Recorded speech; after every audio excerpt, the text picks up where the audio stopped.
ఈరోజు lunch recipe ఏంటో చూసేద్దాం రండి. 2 రోజుల నుంచి కూడా వీడియోలు ఏమీ అప్లోడ్ చేయడానికి కారణం కూడా ఫుల్ లెంత్ వ్లాగ్లో చెప్తాను. కొంచెం లేడీస్ ప్రాబ్లమ్స్ ఉన్నప్పుడు ఇంకా కొంచెం చాదస్తం కూడా ఉంటుంది. మా వారు చేసేది గుళ్ళో కాబట్టి ఇప్పుడు మీరే అర్థం చేసుకోండి. ఇంకా మా ఇంట్లో ఈరోజు తోటకూర పులుసు ములక్కాడలు వేసి, ఇది కొన్నది కాదు, ఆర్గానిక్గా కోసుకొని వచ్చింది. నిమ్మకాయలు చూపిస్తున్నా కదా తోటకూరలో కనుక్కుంటున్నారా? కానే కాదు. మరి మీరు పప్పులో కాలేసినట్టే నేను చేసేది. నేను వంట చేస్తున్నానో చూపిస్తాను, కానీ రెసిపీ మటుకు కాలీఫ్లవర్ ఆవకాయ పెడుతున్నాను, దాని గురించి మటుకే చెప్తాను. ఇంకా కుక్కర్లో ఇవన్నీ ములక్కాడలు, ఎల్లిపాయలు, తోటకూర, పాలకూర కలిపి పులుసు కూర లాగా చేస్తున్నాను. మరి 2 రోజుల నుంచి ఏం తిన్నట్టు లేదు, అందుకని కొంచెం కారం కారంగా పుల్ల పుల్లగా ఉంటే టేస్టీగా బాగుంటుంది కదా, అందుకనే స్పీడ్గా అయిపోవడం కోసం టమాటాలు ఇన్ని తరుక్కున్నాను, కానీ వేసుకోవడం మటుకు కొంచెమే వేసుకున్నాను. కాలీఫ్లవర్ ముందుగా ఉడకపెట్టుకోవాలి. ఉడికిన తర్వాత అవన్నీ తీసేసి ఒక స్ట్రెయిన్లో వేసుకోవాలి, జాలి దాంట్లో వేసుకొని మనం అవన్నీ వాటర్ అన్నీ వెళ్ళిపోయిన తర్వాత ఒక బట్ట మీద కూడా వేసుకోవాలి. వాటర్ ఉంటే పచ్చడి బయట ఉంటే ఎండాకాలం కదా దబ్బున పాడైపోతుంది.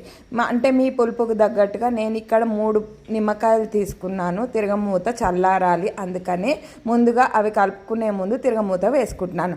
ఆవాలు, మెంతులు, ఎండుమిరపకాయలు, ఇంగువ కూడా నేను ఎల్జీది వాడలేదు, ఏది డబ్బాలో పాలు ఇంగువ విజయవాడ నుంచి తెచ్చుకున్నది వాడుతున్నాను. ఇప్పుడు మటుకు పచ్చళ్ళకు అవి వేసుకుంటేనే బాగుంటుంది.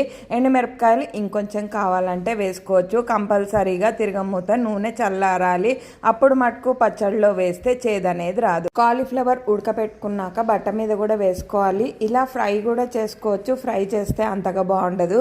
కాలీఫ్లవర్ పచ్చడి ఇలా బట్ట మీద ఆరబెట్టుకున్నాక ఉడకబెట్టింది తీసేసి ఇలా ప్లేట్లో వేసుకోవాలి. కొంచెం పెద్ద దాంట్లోనే వేసుకుంటే బాగుంటుంది.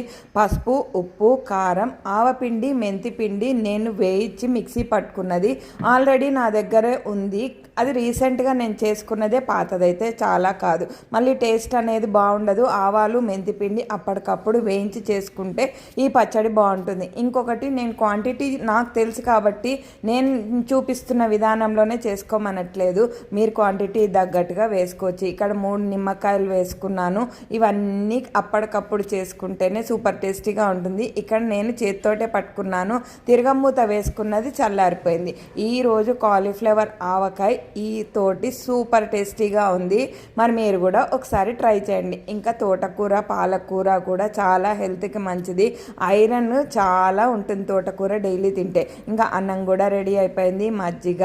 ఇంకా ఉత్తిపప్పు చేద్దాం అనుకున్నాను కానీ చేయలేదు. నెయ్యి అయితే ఉందిగా, మొన్న తీసింది. బాయ్, మరి సబ్స్క్రైబ్ చేసుకోండి.